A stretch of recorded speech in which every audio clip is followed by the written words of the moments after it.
Hi, I'm Erin Lucy, and welcome back to my channel. I'm finally doing my top reads of 2022 video, which is very hectic, and I kind of put it off a little bit because I feel like it's a little bit all over the place. Wasn't sure how to do it. Last year I just did like a straight top 10 reads of 2022, but like I had a lot more trouble this year with that, trying to figure that out. So I didn't do it quite like that. I'm going to talk about some kind of like honorable mentions or books I wasn't really sure what to do with. And then I have some like favorites from different categories, like a favorite romance, fantasy, nonfiction, stuff like that. And then I have like a top 8, if that makes sense. So the top from like the different categories, or a few categories I kind of read a lot from, and I just felt like I should do it by category. I'm not really entirely sure why. As like kind of a bit of a wrap up, I did end up hitting my goal pretty much exactly, which was 100 books, which I'll talk about in like a goals video for 2023. Essentially, I do feel like I kind of forced myself to hit that, which I don't love. So I am going to set it lower this year, which again, I'll talk about later, but in a different video. And I counted also some of my rereads.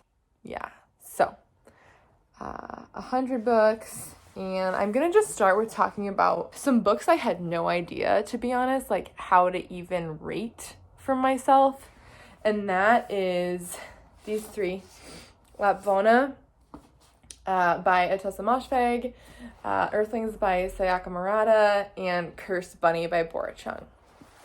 And the reason I didn't know how to rate them because the subject matter is very like graphic and strange, and there's some like really bizarre things, but at the same time all 3 of these like really made me think, so I feel like I needed to like talk about them in some way or other.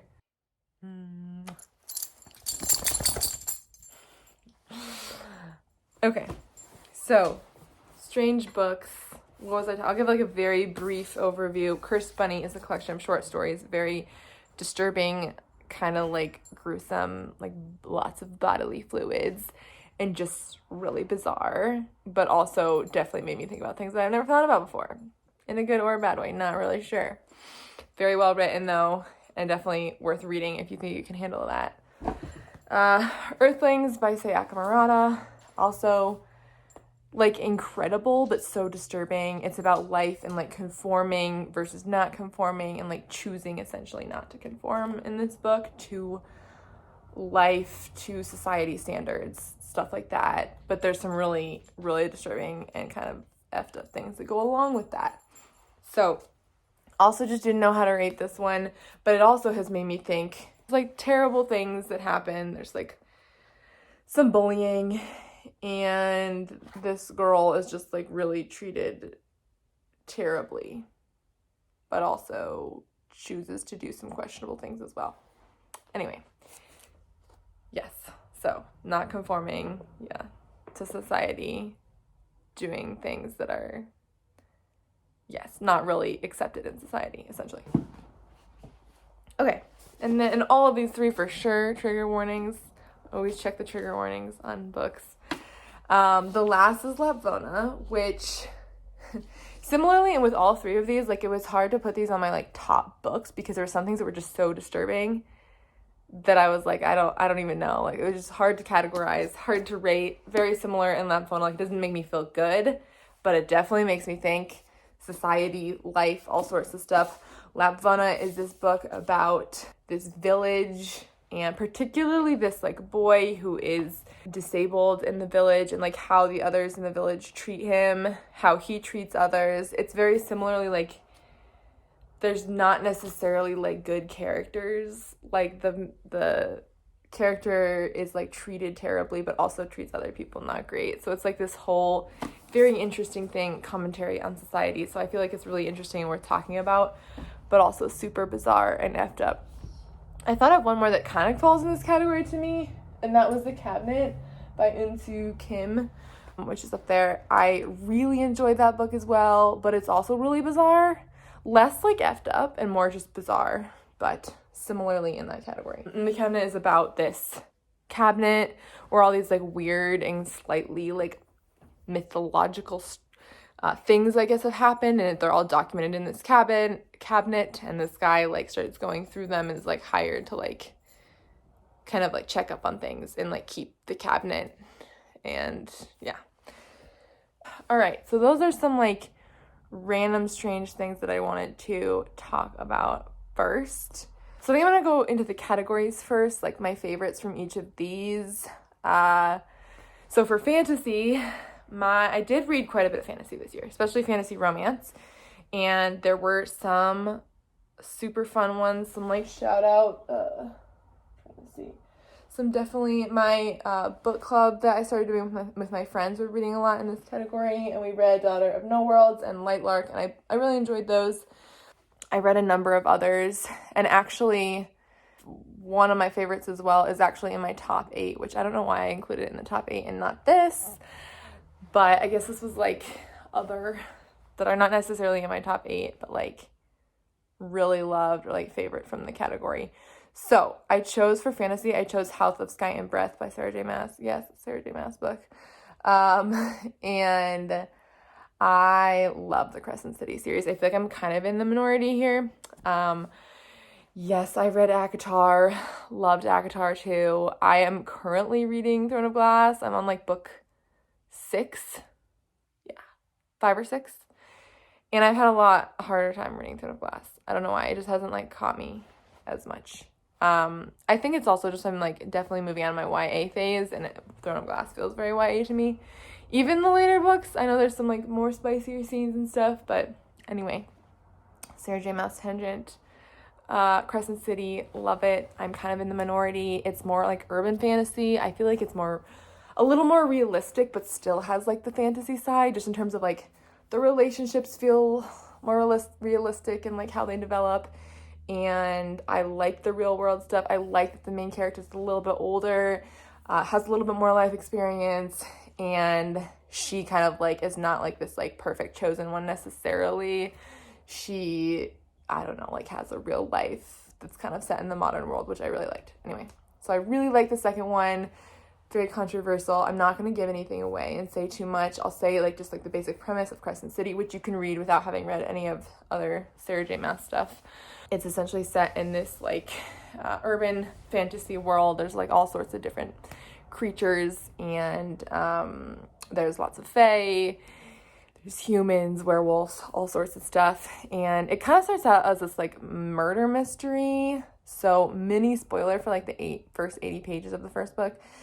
Essentially Bryce, her best friend Danica, and like her whole pack is murdered. And so Bryce goes on this journey with somebody else to solve what happened. So I thought it was super interesting. There's so many cool elements. I wish I could talk about it more because there's some very specific reasons I like it, but I feel like it would give things away. So very long-winded fantasy book. My friend is borrowing it right now, so I don't have it with me. Next is my favorite romance. I also did read a pretty good number of romance books this year, and I learned a lot about what I like and don't like in romance books, and I feel like I had a hard time with a lot of romance books because like the miscommunication trope is so prevalent in a lot of them, and I really don't like that trope. I don't know, just like good communication. Good communication is good. I also really hate like the like really such huge emphasis on this like giant dude, I don't know, like body size in both, like for both men and a woman. Anyway, my favorite romance was Book Lovers by Emily Henry. By far, I think. This one was just like super well done. I felt like it was really fun and interesting. There wasn't too much like terrible miscommunication, and it was also pretty interesting and unique. Essentially, the premise, it's almost like kind of reverse Hallmark in that, oh man, I even forget their names. Oh, Nora. That's her name. Nora, she's a literary agent, and she lives in New York City. She ends up going to this small town with her sister in North Carolina that's like from this book that she worked on. And she's kind of like the reverse Hallmark. Essentially what's happened to her is like all of her boyfriends before her they've been living in the city, they go to a small town, fall in love with someone, move there. So like this keeps happening to her, which I thought was kind of funny. So she goes to the small town and she meets Charlie. Charlie's an editor. And so they kind of already knew each other. They're in the same line of work, they've met before. Have like, not a rivalry, but there's a little bit of like hate. I don't know. I also don't like that in contemporary romance when there's like really strong hate that doesn't feel like doesn't feel like the foundation is like there for the hate. Frustrates me. Feels like really unrealistic. But I feel like this was like a good amount of like frustration with someone, kind of rivalry. And Charlie is actually from the town, and Nora meets Charlie there, and I thought it was really sweet, fun, and slightly different romance. So, book lovers. I know this one was like super popular. I also did enjoy Allie Hazelwood's books. Finally got into reading her novels. So, next is nonfiction. I don't own this one, but Call Us What We Carry was definitely my favorite. It was I think it was actually my first read of the year last year, by Amanda Gorman. It is her poetry collection. It was just so beautiful and interesting and wove in so many interesting aspects of history, racism, life, so many things. And I thought that it was just really super well done. And I was very impressed. And then I'm also going to do kind of like a second shout out for nonfiction. And that is Know My Name by Chanel Miller. I thought that was like very moving. I listened to that one and it was also really good. So next I have graphic novels.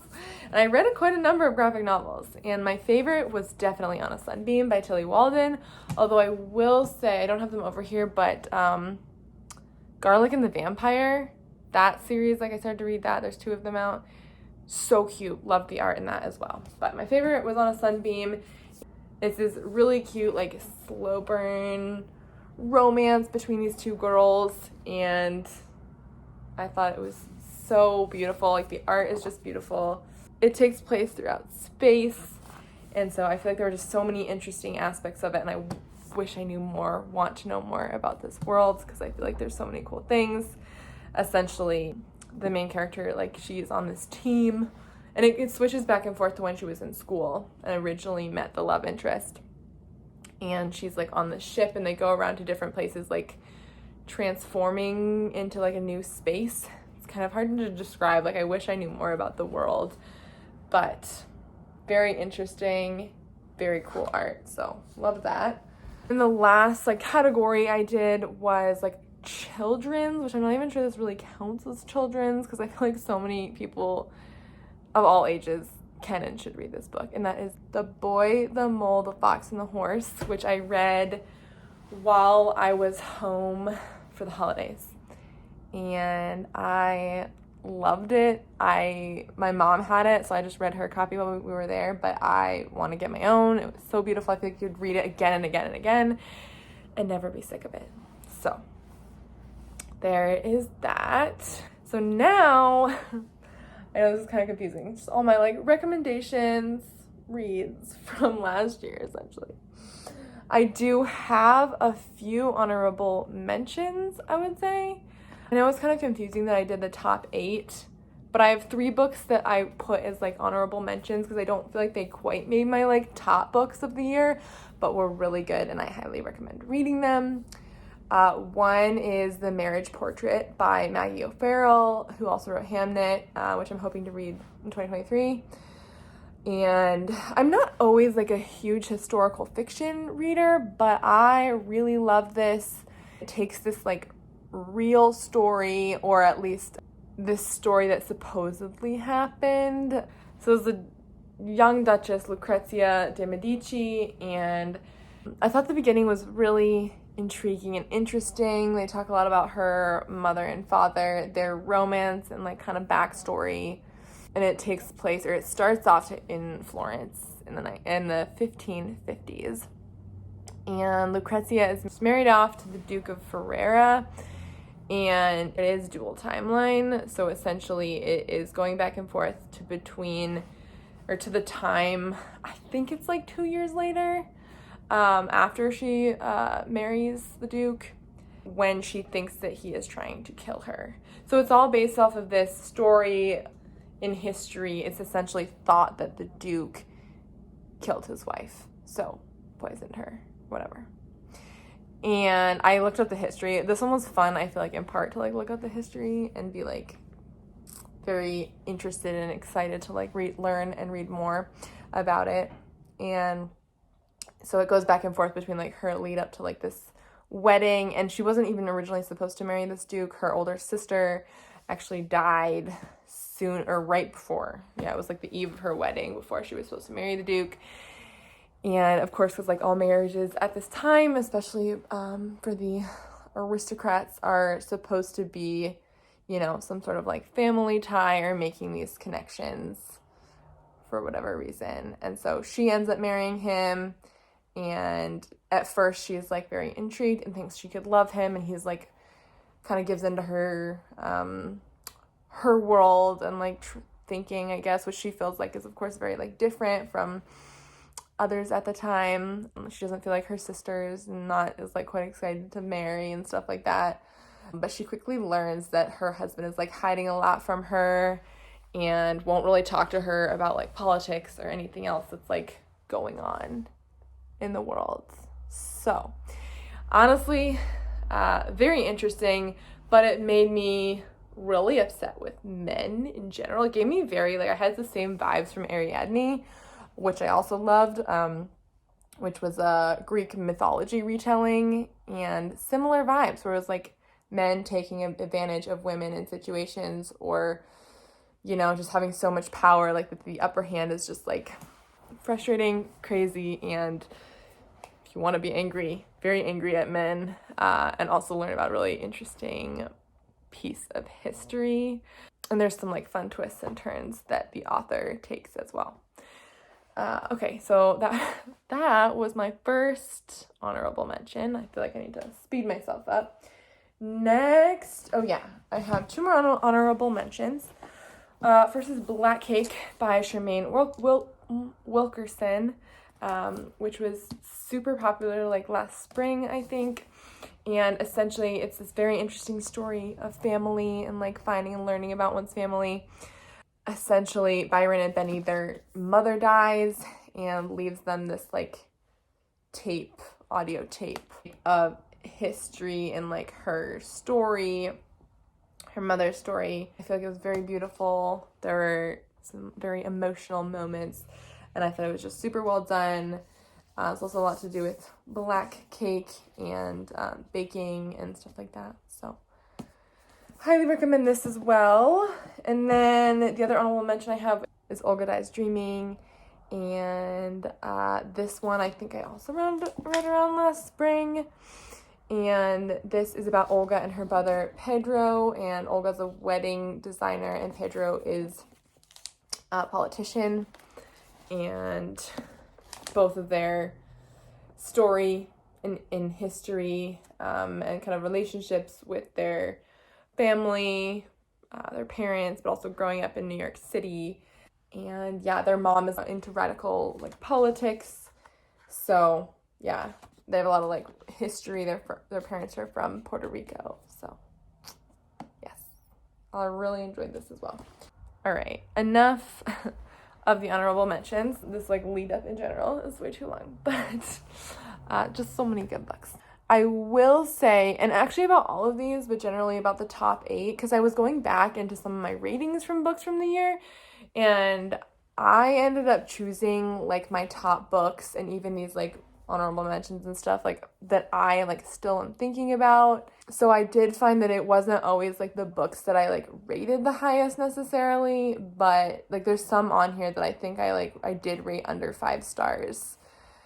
So the first one on here, I think I rated like 4.5, and that is Project Hail Mary by Andy Weir. And this is a really interesting sci-fi that is like a little bit like more realistic sci-fi. I feel like Andy Weir writes a little bit more stuff like that, like The Martian. And essentially this guy, Ryland Grace, wakes up in a ship and can't really remember what's going on. So it's like him piecing together what happened, what he's doing there, and kind of realizing what he's doing and that he essentially like needs to save Earth, which is I feel like the most I can say without spoiling anything. But I ended up loving this. I mentioned when I, like whatever month I was like wrapping up, there's like a twist in here I did not see coming, like about halfway, that just like changed this book for me. And I feel like it's kind of what added it to this like list of favorites.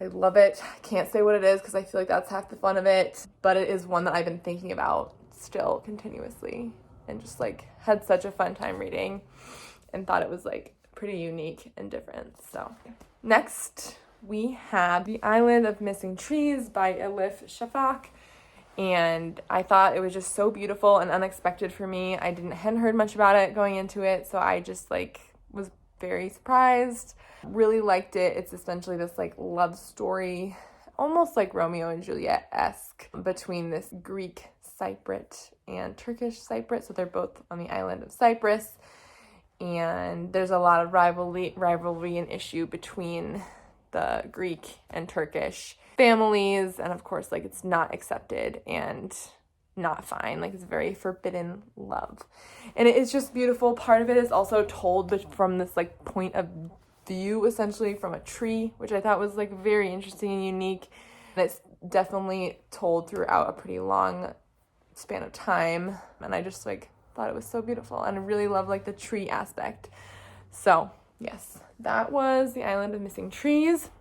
I think my next one is I Who Have Never Known Men by Jacqueline Hartman, and this one's a pretty short book. Yeah, it's under 200 pages. Also relatively unexpected. I really hadn't heard much about this beforehand, but it is one of those ones similar to Project Hail Mary I just like have not stopped thinking about since I read it, like also maybe like last February. And essentially it opens in this like underground cage where these women, 39 women, are imprisoned, and you have like no idea what's going on, what's happening, essentially why they're there.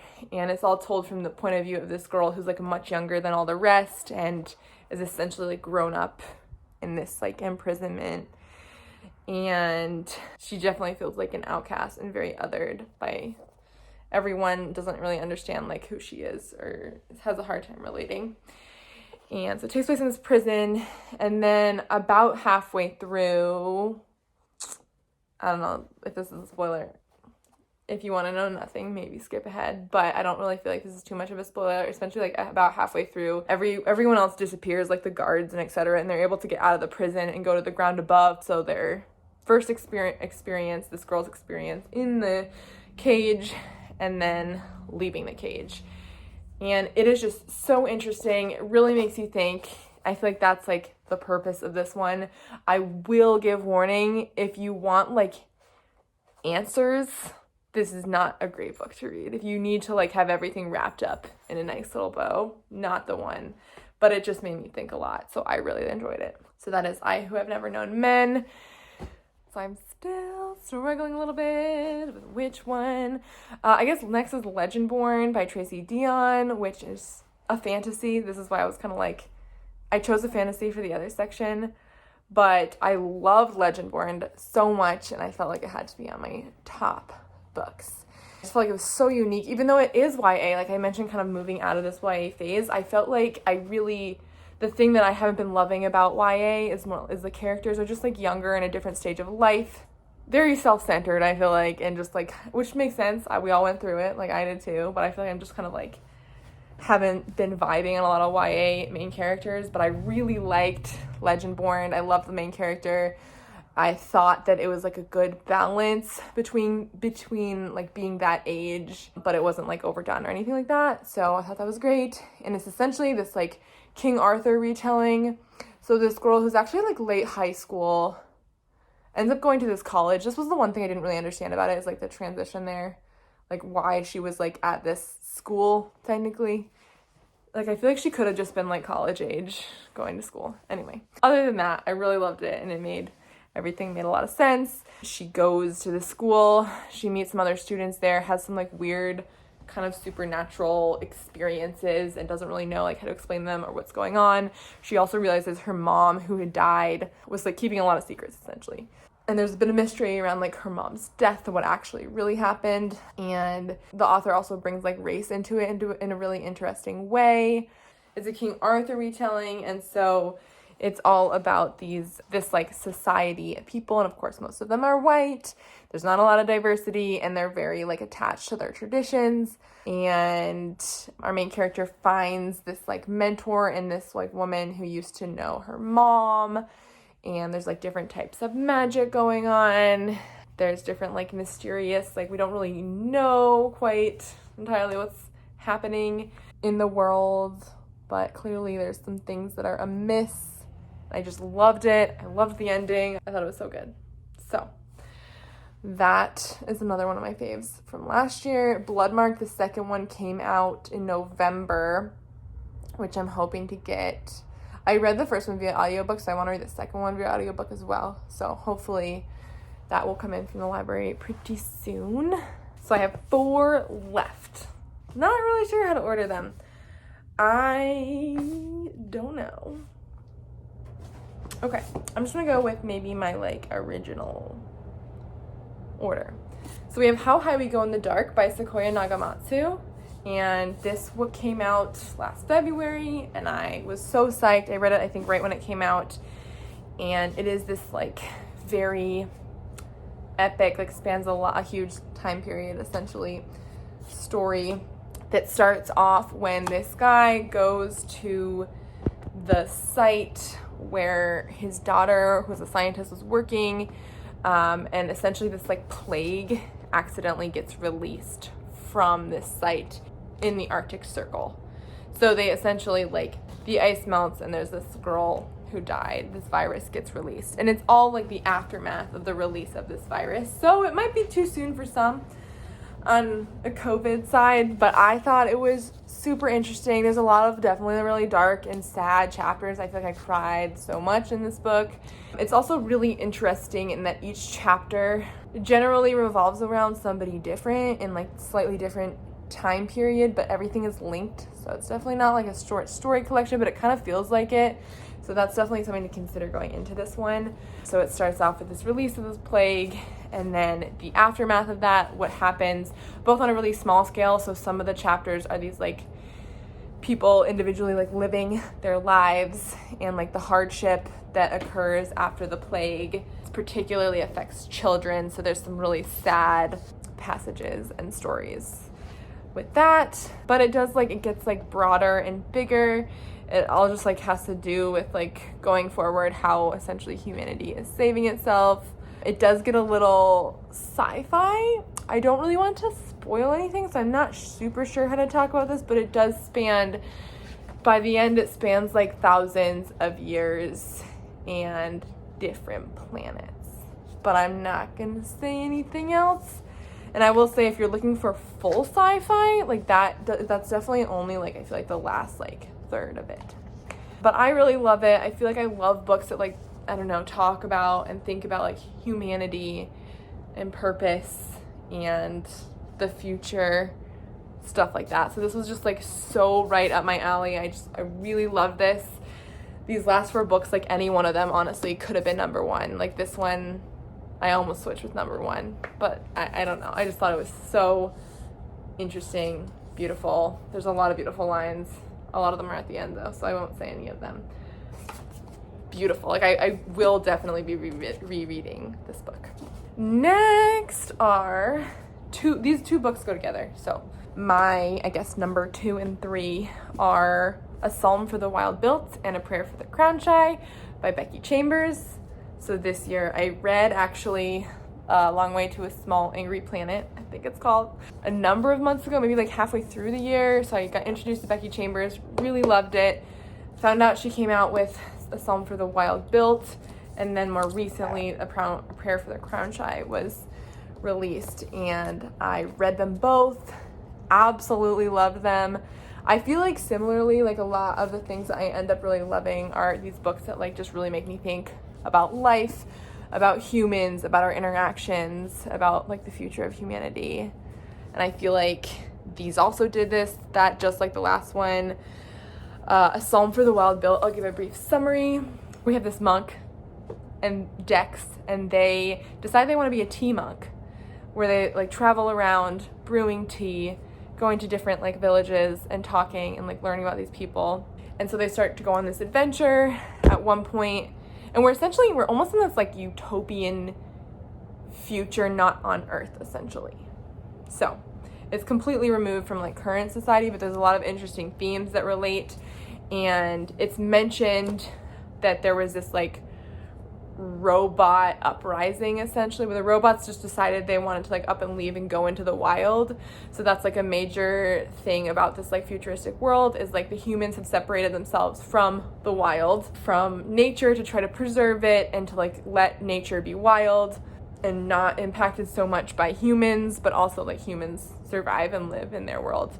So, but they've separated it, so you're not really supposed to go into these like wild places. This tea monk is like traveling between places, meeting people, actually decides to spend a night like almost in the wild area. They're like kind of travel into more wild area, and they experience this like night there, and they end up meeting this robot, Mosscap, which love Mosscap, love the name, who teaches this monk Dex all about robots, kind of what has been going on in like the robot world of things in nature.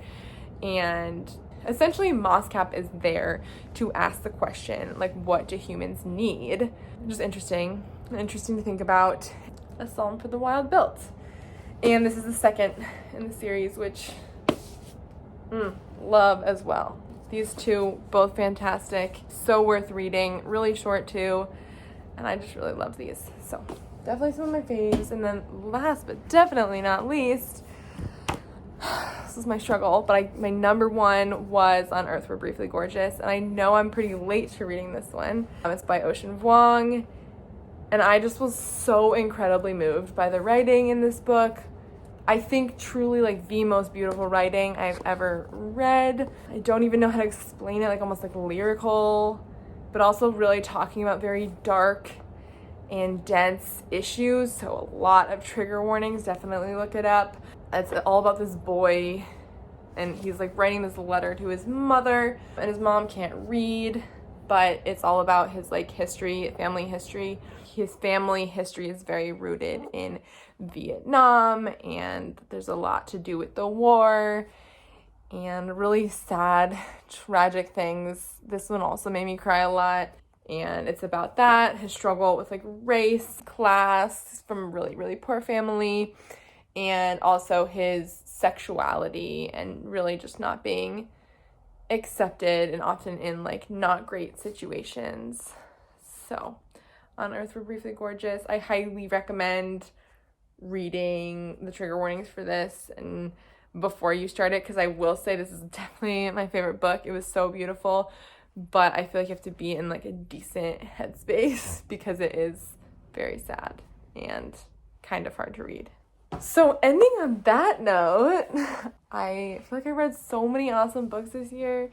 It was hard to decide what to choose for this. I'm really excited for 2023 and a new reading year, and I have some really fun and exciting goals for myself, which I'll talk about in a different video, but I would really love to hear what your favorite books were from 2022. If there's anything like you really recommend reading, I am excited to discover a lot of new and exciting books. So yeah, thanks for watching, and I hope you have a great day. Bye.